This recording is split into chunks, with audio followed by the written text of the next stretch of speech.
Muchas gracias, doctor Vargas Domínguez, y gracias por la invitación.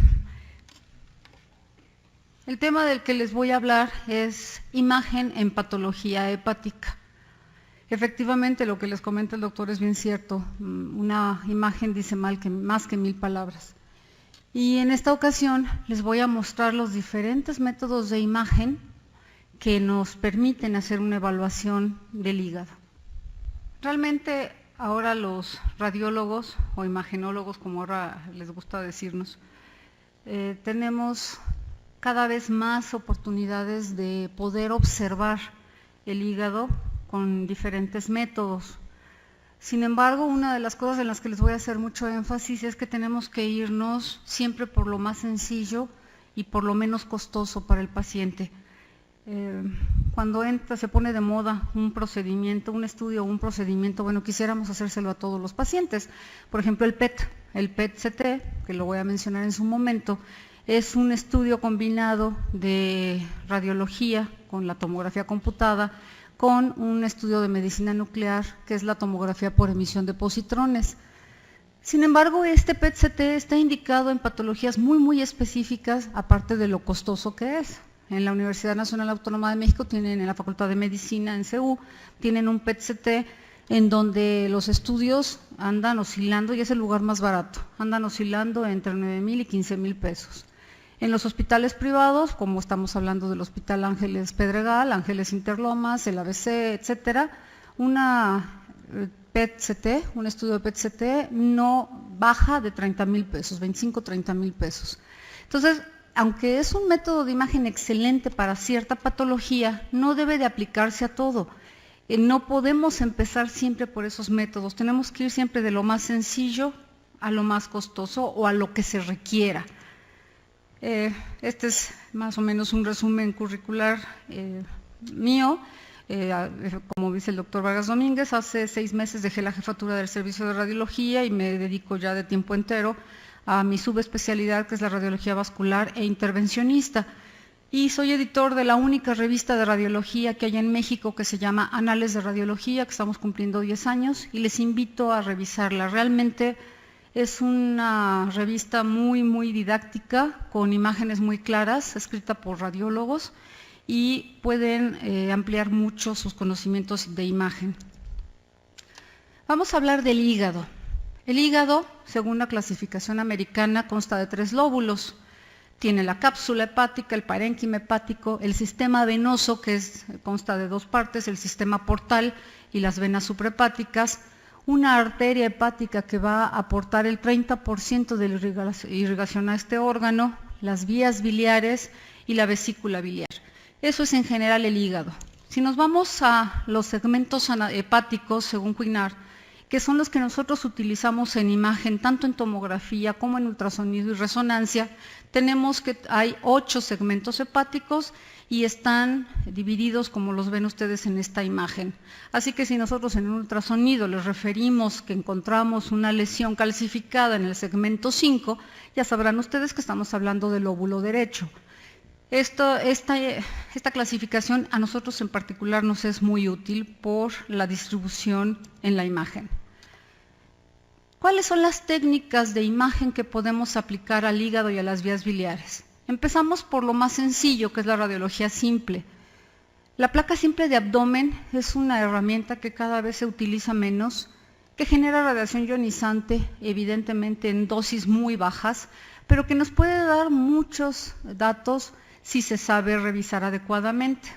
El siguiente estudio, y que parece que estuviera hecho específicamente para hígado, es el ultrasonido. El ultrasonido en escala de grises, que es el ultrasonido bidimensional, el que todo el mundo conoce, es una herramienta excelente para poder revisar la glándula hepática, ya que nos permite observarlo en su totalidad por segmentos. Obviamente el ultrasonido es sectorial, vamos viendo pedacitos de hígado y nos da una información excelente en cuanto a toda la glándula hepática. No se diga del ultrasonido vascular o ultrasonido Doppler. Se llama Doppler por el Christian Andreas Doppler, que fue quien describió el efecto Doppler, que es un efecto de sonido que ustedes deben conocer. La tomografía computada que todo el mundo le dice TAC, tomografía axial computada. Ese es un término que se utilizó en los 70s, cuando se inició el uso de este método de imagen, porque todos los cortes en la tomografía los hacíamos axiales. No sé si recuerdan, quienes lo hayan vivido, se metía un tomógrafo, un paciente, más o menos un tomógrafo tardaba en hacer una tomografía de abdomen entre 30 a 45 minutos, porque se iba pasando el paciente sobre la mesa alrededor del gantry y el gantry iba emitiendo la radiación alrededor del paciente. Hubieron tomógrafos de primera, segunda, tercera generación, posteriormente empezaron los helicoidales y actualmente tenemos tomógrafos helicoidales multicorte, en donde tenemos hasta 128 cortes, que eso quiere decir que son 128 detectores que están alineados en el gantry, que es la cabecera por donde va pasando el paciente, y que giran todos en una forma tan rápida que podemos hacer una tomografía de cuerpo entero en 2 a 3 segundos. Estamos hablando ya de una disminución importantísima. Obviamente, la radiación ionizante que se emite con este tipo de estudios es muy alta, entonces siempre hay que valorar muy bien cuándo y a quién le mandamos una tomografía computada multicorte, que es lo que actualmente se utiliza. La imagen por resonancia magnética. También aquí la resonancia magnética ha tenido una evolución muy rápida. Los equipos actuales son de 1.5 a 3 Tesla. Entre mayor sea el teslaje, es mejor la imagen. Sin embargo, por ejemplo, los equipos 3 Tesla, ya hay varios instalados en México, pero tienen aplicaciones más bien de tipo neurológico. La imagen por resonancia magnética, que antes se le llamaba resonancia magnética nuclear, se le ha quitado el apellido de nuclear porque se confundía mucho con los estudios de medicina nuclear y se le decía nuclear porque para obtener una imagen de resonancia magnética utilizamos a los protones que están en el núcleo del átomo. Sin embargo, este apellido de nuclear ya no se utiliza y ahora utilizamos IRM, que quiere decir imagen por resonancia magnética. La medicina nuclear, a pesar de que no es un método de imagen que nosotros los radiólogos interpretemos, pero sí lo podemos utilizar en conjunto con los médicos nucleares, y más ahora con el advenimiento del PET, que es como les mencionaba, PET-CT, y es una fusión de tecnología en donde se van a ver imágenes de medicina nuclear fusionadas con un método totalmente morfológico y anatómico como es la tomografía computada multicorte. De hecho, los equipos actuales ya traen los dos equipos fusionados, o sea, ya no les hacen una tomografía y después un PET, se hace al mismo tiempo inicialmente la tomografía y posteriormente el PET, pero pasando por en la misma camilla por el mismo gantry. Bueno, son dos gantries diferentes. Los estudios invasivos, en eso es lo que hablamos de todos aquellos estudios que invadan al cuerpo humano, como serían las angiografías, las biopsias, etcétera, se los iré mencionando. Y por último, la última parte de la imagen, que es la radiología vascular intervencionista, porque es una rama terapéutica que vamos a utilizar mucho en hígado y vías biliares, y se los iré mencionando. ¿Qué vamos a ver en una placa simple de abdomen? ¿Qué podemos ver en patología hepática? Evidentemente una hepatomegalia. Claro que tenemos que tomar en cuenta si tomamos la placa de pie o en decúbito. Generalmente, si tomamos una placa de pie y es una persona que tiene ya flacidez en los tejidos, el hígado va a descender muchísimo y podemos dar un mal diagnóstico de hepatomegalia. Aquí generalmente se recomienda hacerla en decúbito, sin embargo, bueno, hay que tener cuidado con eso. Solamente si se sospecha y se palpa clínicamente, podemos corroborarlo con esta placa simple de abdomen. Aquí sí es muy importante, y eso déjenme hacer un paréntesis, los radiólogos dicen que somos imagenólogos, pero no imaginamos las cosas. Nosotros tenemos que basarnos en la clínica. Para nosotros es muy importante que ustedes, los clínicos, nos digan qué es lo que están buscando, qué es lo que creen que vamos a encontrar o qué es lo que pretenden que busquemos. Porque si nos mandan nada más una placa simple de abdomen a ver qué encontramos, pues créanme que no vamos a encontrar nada. O lo que encontremos quizá no era lo que ustedes estaban buscando. Yo les digo a mis residentes, y les causa a veces mucha gracia, que la radiología es una de las especialidades más clínicas que hay en toda la gama de especialidades de la medicina. ¿Por qué? Porque nosotros, como generalmente los clínicos no nos consideran clínicos, no nos mandan un resumen y entonces nosotros tenemos que interrogar, que explorar, que palpar, que auscultar y tenemos que hacer todos los pasos de la clínica ante la falta de un resumen clínico adecuado. Somos médicos especialistas, no somos técnicos, entonces, por favor, eso sí es bien importante. Si ustedes están buscando una hepatomegalia, acérquense al médico, acérquense al radiólogo y el radiólogo les dirá cuál es la mejor técnica de imagen adaptada a lo que están buscando ustedes en su paciente. Regresamos. La litiasis vesicular, muchas veces los litos son radioopacos y los podemos ver en una placa simple de abdomen, no siempre es así. El aire o gas en el hígado, en el parénquima hepático, que obviamente nos hablaría de un absceso, o en las vías biliares, que nos hablaría también de un proceso infeccioso dentro de la vía biliar, o de que ha sido manipulado con una CEPRE o con la angiografía percutánea. Se los iré explicando poco a poco.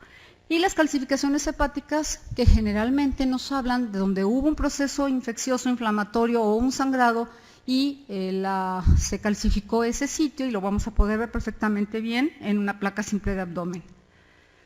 Aquí les muestro un ejemplo en donde estamos viendo todo esto, que si pueden ustedes ver la densidad es aérea, aquí vemos parte del colon y aquí vemos una densidad aérea dentro del hígado. Aquí lo que se trataba era de un absceso hepático por bacterias. E. coli es una gran productora de gas y entonces aquí efectivamente cuando lo drenamos nos encontramos con un absceso producido por E. coli. El ultrasonido convencional, como les decía, es el método de imagen que nos es más útil en hígado y vías biliares. De hecho, es prácticamente ya el método de inicio de acceso a un paciente en quien se sospecha enfermedad de hígado o de vías biliares. Es un método de imagen accesible, de bajo costo, que no utiliza radiación ionizante, y esto es bien importante. Sin embargo, tenemos dos limitantes. Primero, es operador dependiente, o sea, solamente quien lo hace les puede decir que está viendo. Por eso es tan importante que el ultrasonido lo haga un médico radiólogo, porque si lo hace un técnico, probablemente el técnico no conozca, bueno, no probablemente, seguramente, no conocerá toda la patología que podemos encontrar en un ultrasonido y puede dejar de mencionar alguna cosa importante. También hay médicos ultrasonografistas excelentes, sin embargo, y pueden hacer un excelente estudio de hígado y vías biliares. Sin embargo, bueno, generalmente nosotros como radiólogos, que cuando conocemos todos los métodos de imagen, podemos decirles, oigan, pues ¿qué creen? Que su paciente tiene un problema que no tiene nada que ver con el ultrasonido, por ejemplo, una disquinesia vesicular. Un médico radiólogo sabe que, bueno, para valorar una disquinesia vesicular hay que hacer diferentes cosas, no nada más hacer un ultrasonido convencional en escala de grises.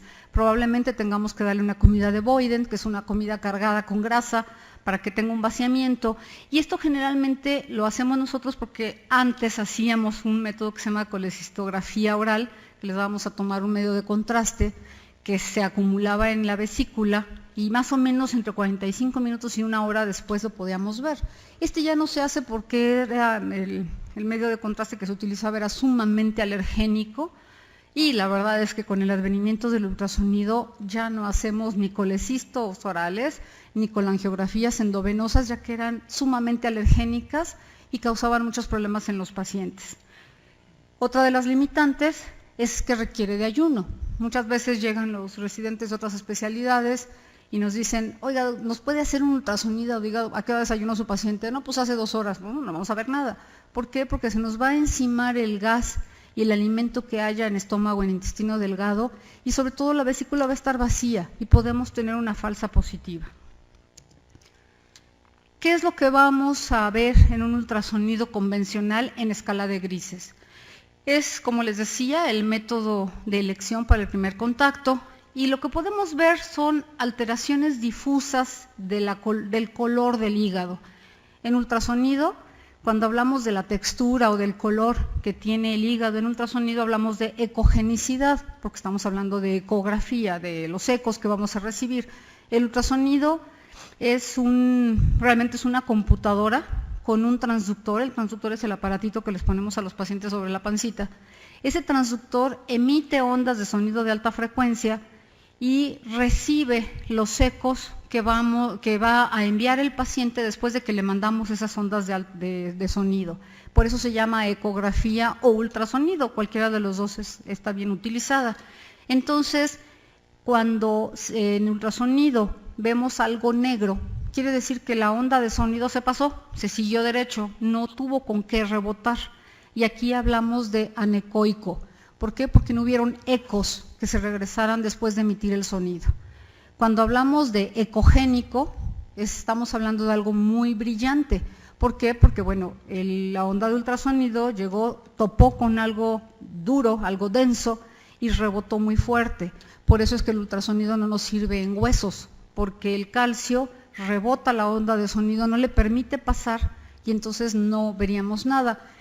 Esto nos sirve mucho en los casos de la litiasis vesicular, ya que emitimos las ondas de sonido, regresan estas ondas en forma de eco y obviamente al encontrarse con los litos, los ecos son muy fuertes y nos va a dar una sombra acústica. Esto quiere decir, donde no pasa el sonido hay una sombra, lo que nos confirma el diagnóstico de litiasis vesicular o de litiasis en la vía biliar o renal.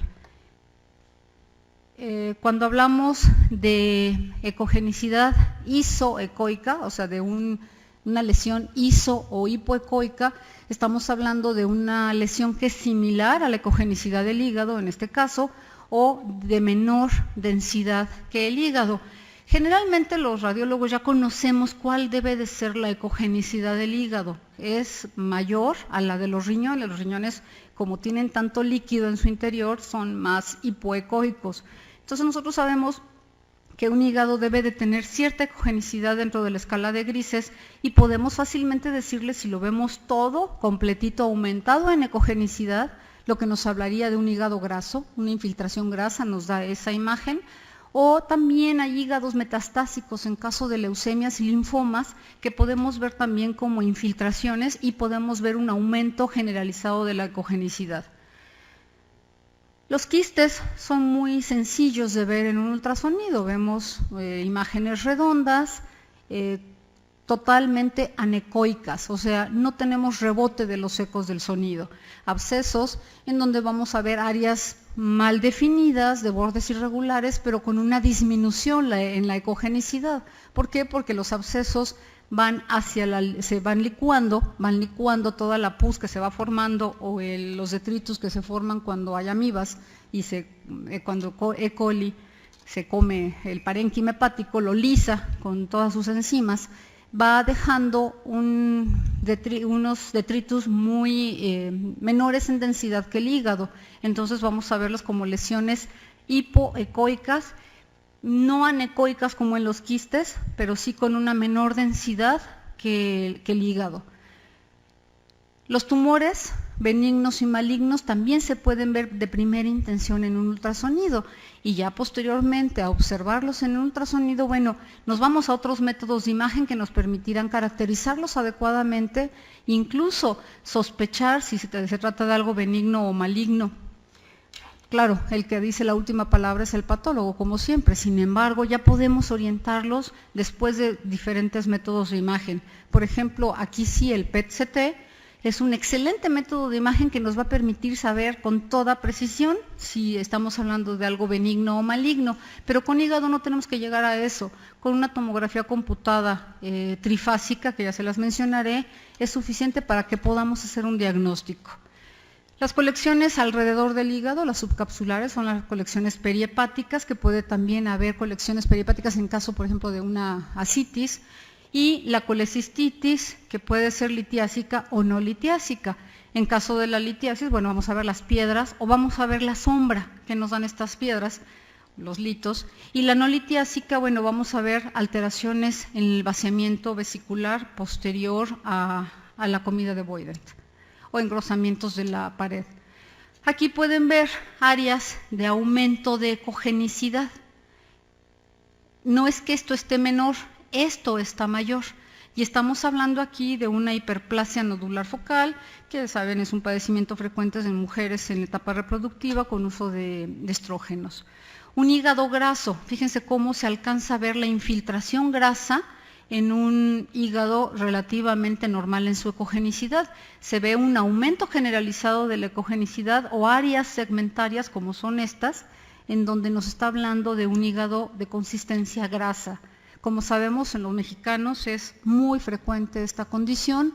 No es una condición patológica, sin embargo se puede, obviamente pues se puede asociar y sí es importante que lo podamos definir adecuadamente. Aquí en este caso estamos viendo un quiste hemorrágico. Yo les decía que los quistes eran totalmente anecoicos, o sea, veríamos esto totalmente negro. ¿Por qué lo vemos gris? Bueno, pues porque hay sangrado en el interior del quiste y entonces vemos un aumento en la ecogenicidad, sin embargo no llega a ser igual que el resto del hígado. Si ustedes se fijan, esto tiene una menor densidad que esto. Entonces, esto nos habla de una lesión muy bien definida, de bordes lobulados, redonda, lo cual generalmente no es un absceso, sino un quiste, que en este caso fue un quiste hemorrágico. El quiste hidatídico, que hasta donde yo me acuerdo en mis tiempos de la facultad, era muy raro en México, ya hemos visto algunos de ellos en el hospital. Sin embargo, bueno, el quiste hidatídico, ustedes saben que es una parasitosis, en donde tienen que asociarse borregos, pues los pastores y un medio líquido. Entonces, bueno, esto es muy frecuente en el Mediterráneo, por ejemplo, y en Argentina, en donde se come también la carne cruda. Entonces, sin embargo, bueno, ya hemos visto varios quistes hidatídicos y la característica es que alcanzamos a ver el parásito en el interior del quiste. Este es un absceso, si se fijan, se ve muy similar a lo que vimos en el quiste hemorrágico. Sin embargo, aquí tenemos una característica. Generalmente en los abscesos hay gas y el gas, muy similar a lo sólido, nos da sombras. Entonces, cuando vemos una sombra, generalmente estamos hablando dentro de una colección hipoecoica en el hígado, estamos hablando de un absceso que está generando gas o está produciendo gas. Aquí vemos un absceso piógeno. Generalmente los abscesos piógenos no son tan redondos como los amibianos. Sin embargo, bueno, no siempre son redonditos, no siempre tienen los lóbulos los bordes bien definidos. Pueden estar estrellados, dentados, irregulares, ocupando más de un segmento o más de un lóbulo incluso. Y aquí pues sí depende mucho de la pericia de quien haga el estudio y quien lo interprete, que generalmente debe ser la misma persona, para podernos orientar hacia qué tipo de absceso estamos viendo. Hablando de anomalías vasculares, el término que se usa generalmente es hemangioma. Un hemangioma es un tumor real en donde hay angiogénesis.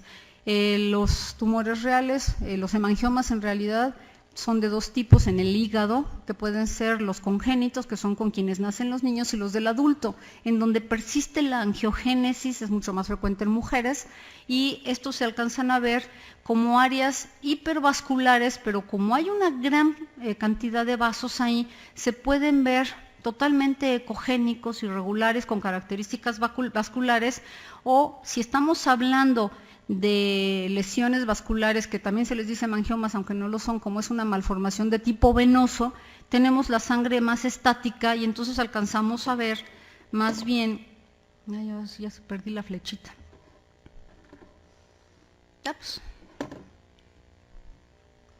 Alcanzamos a ver una lesión hipoecoica. Aquí también obviamente dependerá mucho de quien realice el ultrasonido, quien les podrá orientar a si estamos hablando de un hemangioma o una malformación de tipo venosa, capilar o arterial.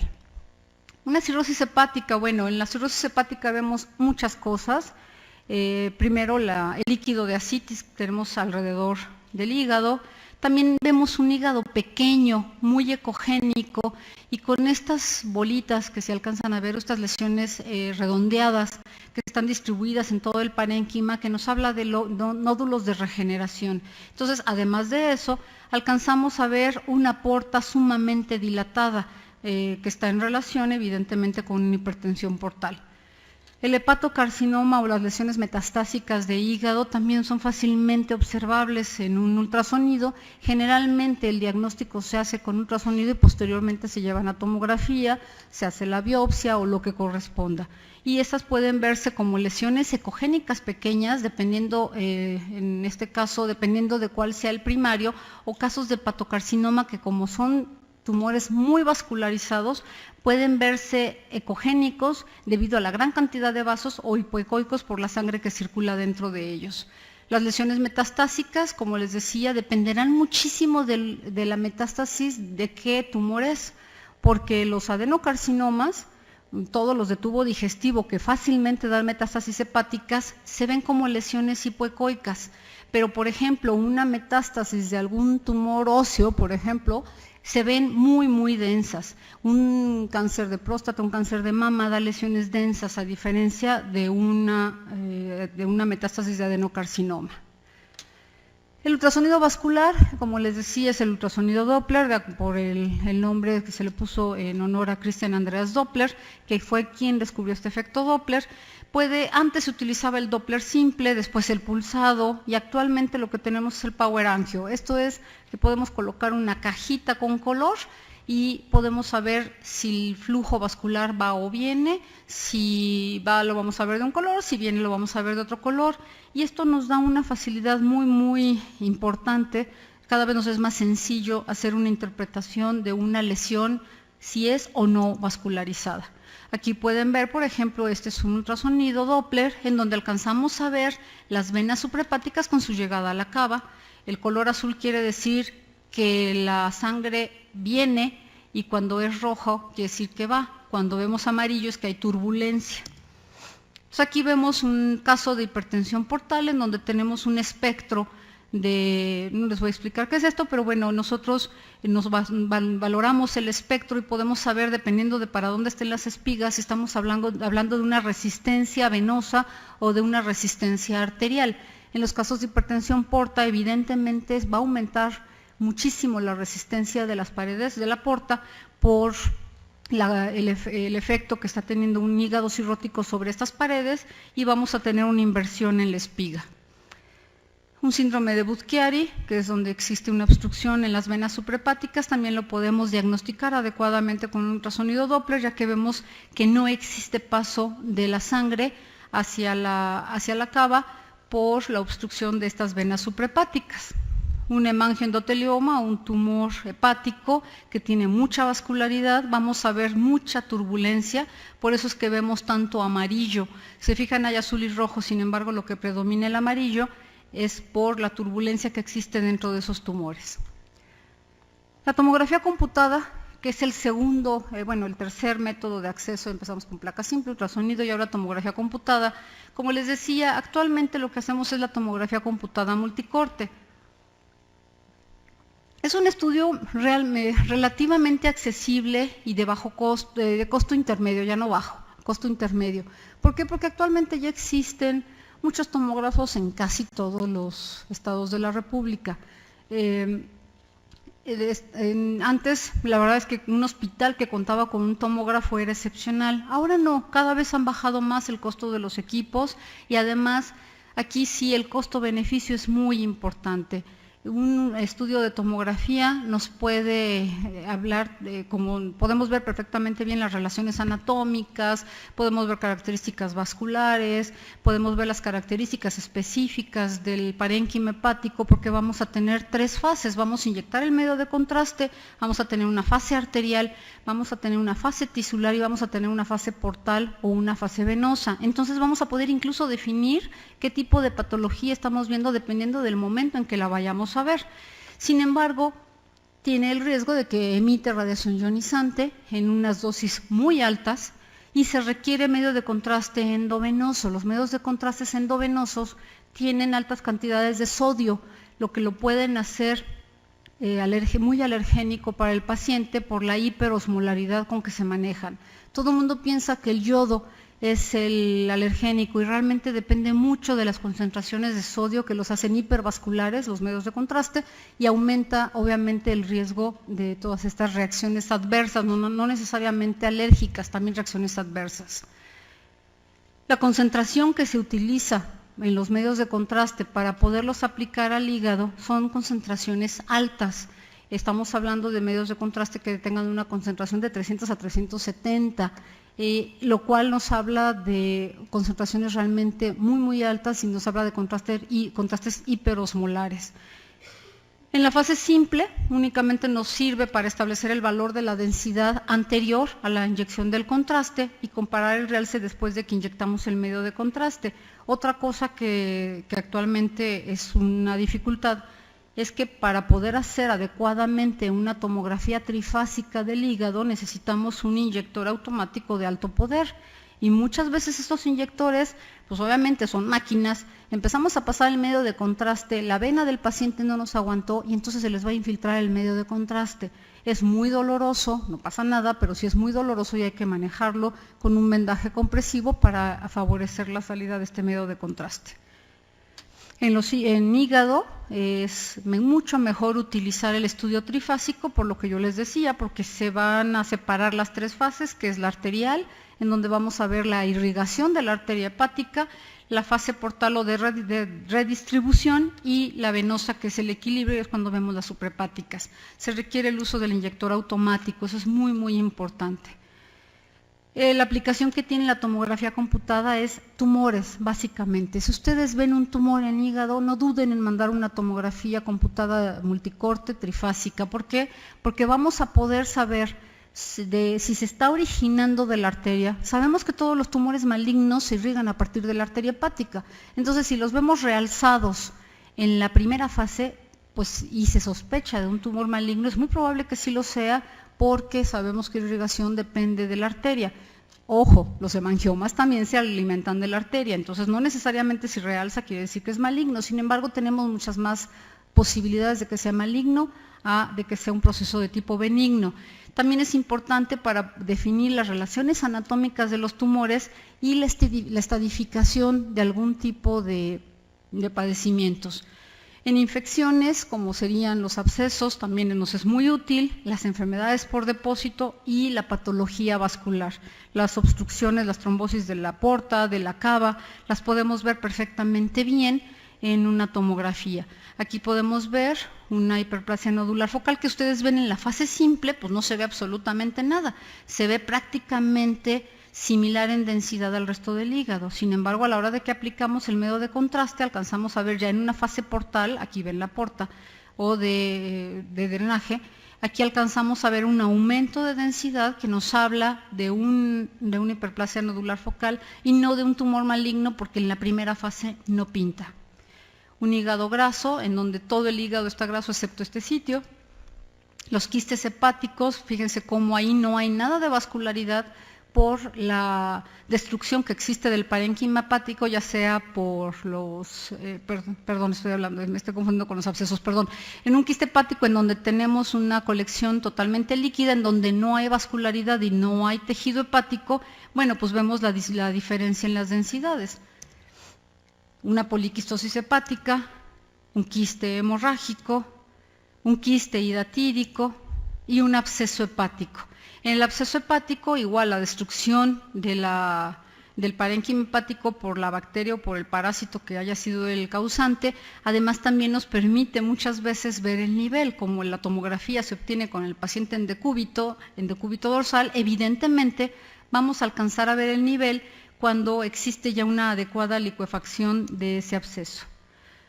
Un hemangioma en una tomografía trifásica, fíjense cómo se ve el aumento en la densidad, el aumento en la captación periférico. Esto nos habla de una lesión que les digo comúnmente se conocen como hemangiomas, pero puede ser cualquier tipo de anomalía vascular. Un adenoma, en donde existe una disminución generalizada en todo el sitio del adenoma de la densidad del parénquima hepático. Una cirrosis hepática, en donde podemos ver el aumento en el calibre de la vena porta, que está en relación a la hipertensión portal, la lobulación del hígado por la fibrosis que existe y los nódulos de regeneración y el líquido de ascitis. Un hepatocarcinoma, en donde pueden ver el aumento existe un aumento en la vascularidad, aquí no es muy claro, y lesiones metastásicas que pueden ser o no hipervasculares, en este caso no lo eran. También podemos nosotros identificar trombosis, ya sea en cava o en porta, en una tomografía.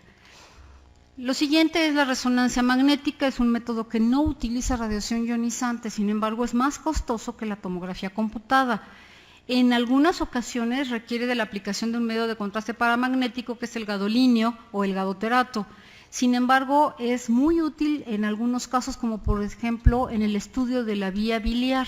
La colangioresonancia la hemos visto que actualmente pues incluso supera en certeza, más bien no en certeza, disminuye los riesgos que existen en una CEPRE o en una colangiografía percutánea.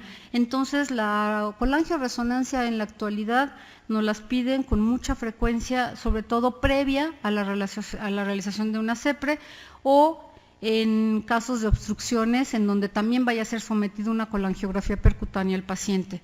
Es muy útil en seguimientos de patología tumoral, por ejemplo, en la respuesta a la quimioterapia, ya sea intraarterial o endovenosa, en caso de un hepatocarcinoma, lo que nos da un mejor seguimiento y definición de la respuesta es la resonancia magnética. Aquí vemos una cirrosis hepática en una resonancia magnética, un hemangioendotelioma en una resonancia magnética, un adenoma en las diferentes fases. En la resonancia magnética tenemos diferentes fases, que son generalmente el T1, T2, y actualmente existen varias secuencias, así se llaman, en donde hay supresión de grasa, donde podemos hacer muchas cosas con software que nos permite caracterizar las lesiones en una forma muy precisa. La desventaja de la resonancia es su costo y por otro lado el tiempo que se requiere para llevarla a cabo. Muchos pacientes se ponen muy nerviosos por la claustrofobia que les genera el estar adentro de una cámara de resonancia. Y sí se requiere de un tiempo considerable para un estudio de este tipo.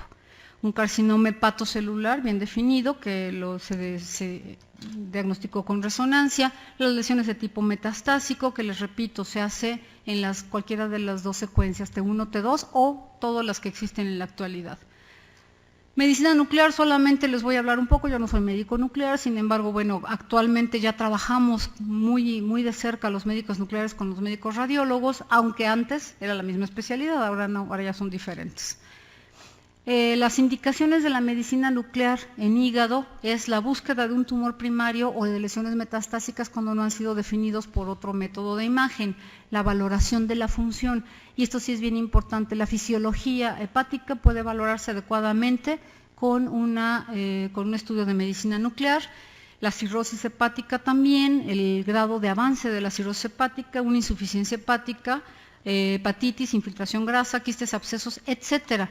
También es un método que lleva grandes dosis de radiación ionizante, por lo cual también hay que valorar adecuadamente si vamos o no a enviárselo a un paciente.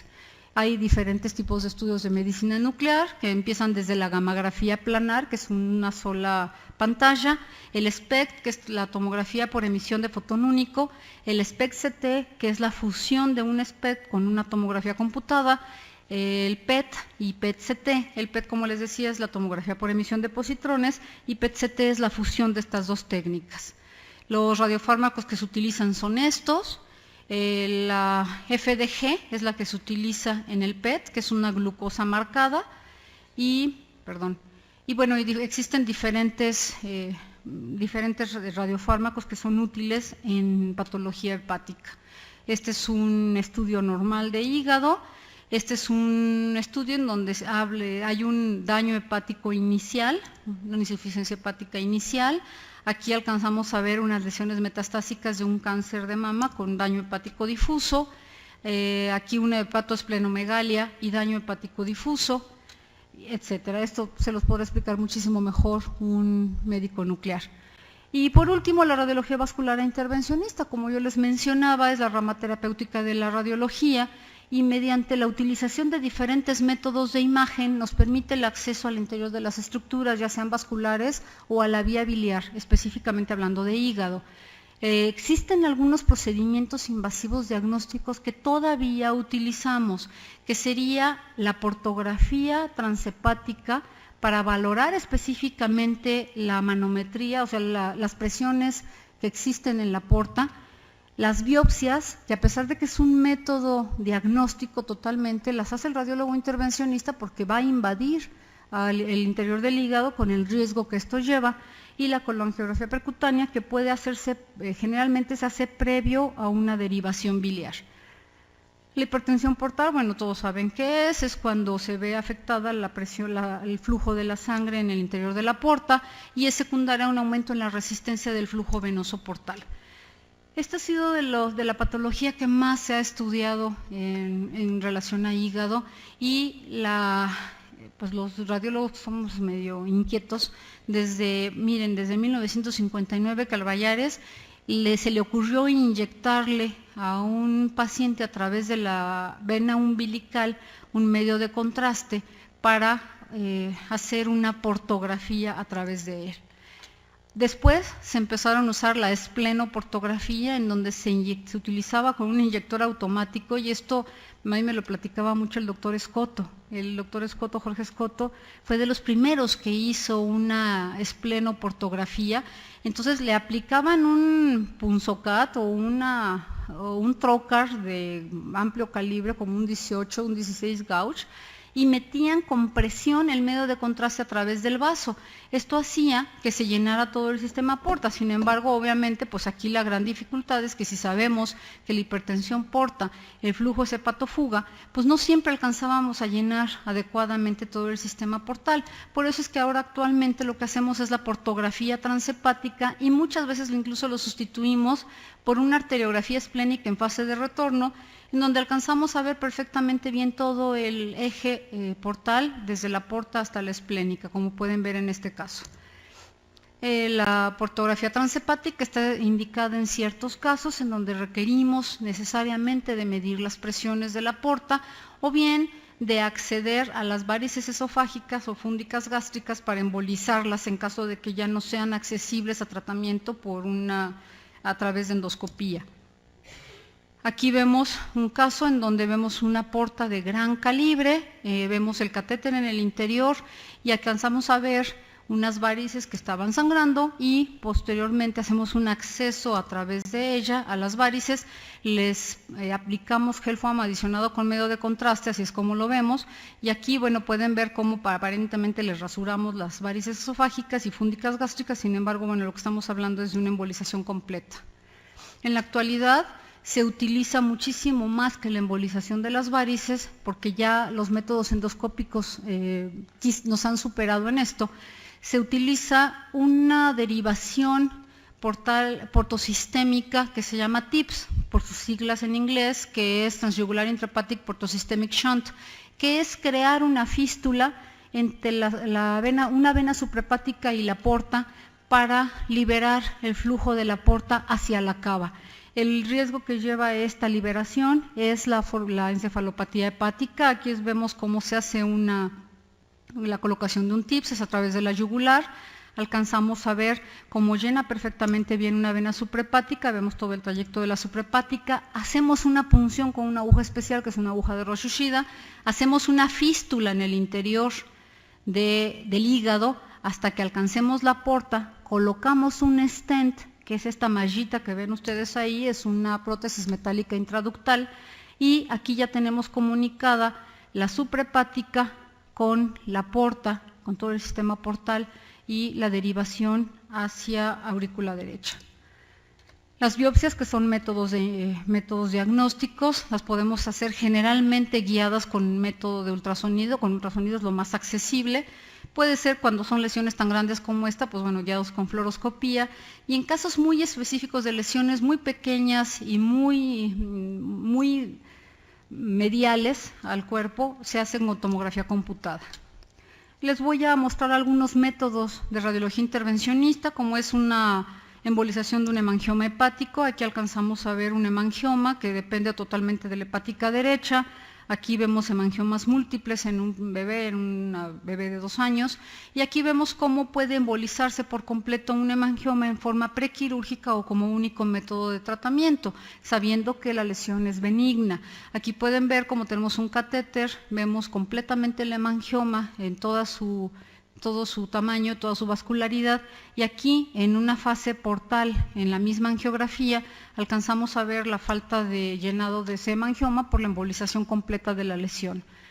Actualmente utilizamos un método que es la quimioembolización de tumores hepáticos, específicamente se utiliza en hepatocarcinoma, aunque nos ha dado buena respuesta en los colangiocarcinomas y las metástasis hepáticas del adenocarcinoma.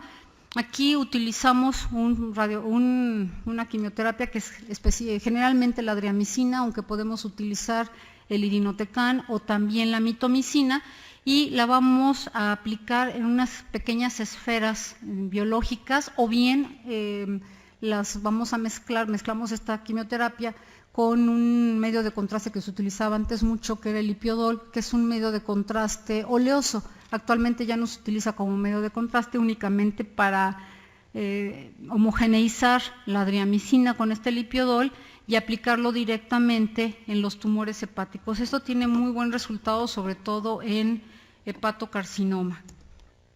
Obviamente después hay que seguir con el tratamiento.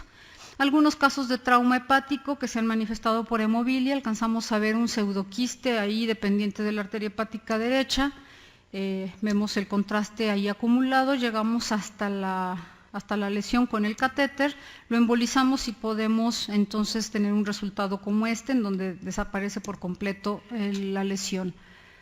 La ablación esplénica, que es una embolización parcial del vaso, se utiliza específicamente en casos de hiperesplenismo. Pueden ver aquí el catéter que está en el vaso. Está muy lento este cursor. Aquí está el catéter, estamos viendo la arteria esplénica. Pueden ver que el gran tamaño del vaso, que ni siquiera cabe en la pantalla. Posteriormente hacemos una cateterización súper selectiva y embolizamos en este caso el 50% del vaso, lo que nos deja una función esplénica residual bastante adecuada del 50%, y resolvemos el problema del hiperesplenismo. Es en casos muy específicos. En vías biliares, bueno, utilizamos la radiología intervencionista en los procesos obstructivos que pueden ser benignos, como es el caso de la litiasis, las lesiones diatrógenas de la vía biliar, que es muy frecuente en la actualidad después de una colecistectomía, sobre todo las laparoscópicas. Hemos visto conforme fueron la curva de aprendizaje, fuimos viendo los primeros años que se empezó a utilizar un aumento significativo de las lesiones de la vía biliar. En la actualidad ya no es tanto, en la actualidad muchas veces vemos más lesiones diatrógenas de la vía biliar por cirugía abierta más que por la laparoscópica, aunque la laparoscópica sigue siendo la cauterización, el calor que se genera en el interior, lo que más provoca lesiones de este tipo. Parásitos también, que es otro tipo de obstrucciones benignas de la vía biliar. Y procesos malignos que pueden ser neoplasias, como es la más frecuente, que es el carcinoma, el cáncer de cabeza de páncreas, colangiocarcinoma, que puede ser en cualquiera del trayecto de la vía biliar, el adenocarcinoma de duodeno y el cáncer de vesícula biliar. Aquí vemos unos casos de estenosis benigna de la vía biliar, en donde aparte de la obstrucción que había, existía la salida de bilis a través de una fístula hacia la cavidad en donde estaba, hacia el lecho vesicular. Entonces aquí desfuncionalizamos con la colocación de un catéter, desfuncionalizamos el biloma y ferulizamos el trayecto obstruido. Aquí vemos una lesión diatrógena igual de la vía biliar después de una cirugía y una reparación en una Y de Rux. Cuando existe litiasis residual de la vía biliar, también a través del acceso, cuando les dejan sonda en T, podemos a través de ese acceso llegar a la vía biliar y con una canastilla de tipo Dormia extraer esa litiasis residual, dejando a la vía biliar totalmente libre de la obstrucción. Procesos malignos, como son el colangiocarcinoma, aquí en este caso era un primario de duodeno, pueden ver aquí estaba la obstrucción completa, y un cáncer de cabeza de páncreas, en donde vemos la gran dilatación que existe, y nosotros favorecemos la derivación de la bilis hacia afuera o hacia adentro, dependiendo del tipo de drenaje que coloquemos. El drenaje de abscesos y colecciones hepáticas son técnicas sencillas que se hacen con anestesia local o bajo una sedación leve y que nos permiten ahorrar tiempo y dinero al paciente. Los drenajes de abscesos y colecciones, después de el control a una semana con tomografía. La colecistostomía percutánea es un método muy exitoso en pacientes que tienen mucho tiempo en decúbito, sobre todo pacientes que están en terapia intensiva, y que la bilis que se encuentra acumulada en la vesícula biliar puede llegar a infectarse y ser un foco séptico. En estos casos, guiándonos muchas veces por ultrasonido, podemos colocar un catéter en el interior de la vesícula, como pueden ver aquí, y drenar ese contenido vesicular favoreciendo la evolución del paciente. ¿Qué les puedo decir como conclusiones? Actualmente creo que no se podría entender, ¿y ahora qué pasó aquí? Se me fue la imagen. No se podría entender la evaluación del hígado y las vías biliares si no tuviéramos métodos de imagen. Estos métodos de imagen pueden ser desde los más sencillos, como yo les mencionaba, una placa simple de abdomen, un ultrasonido, hasta métodos sumamente sofisticados como es el PET-CT. El médico radiólogo ya forma parte del equipo médico multidisciplinario. No teman acercarse a nosotros, créanme que les vamos a orientar sobre qué es lo mejor, cuál es el mejor método de imagen que ustedes requieran para un paciente. Tenemos que adaptarnos a los pacientes siempre y no irnos con las modas. No les manden PET-CT a todos sus pacientes, lo más seguro es que no les sirva, al 90% de ellos no les servirá. Y siempre hay que pasarnos en la clínica para poder pedir el mejor método de imagen para nuestro paciente. Se acabó la batería. Espérenme. Era la penúltima. Así que...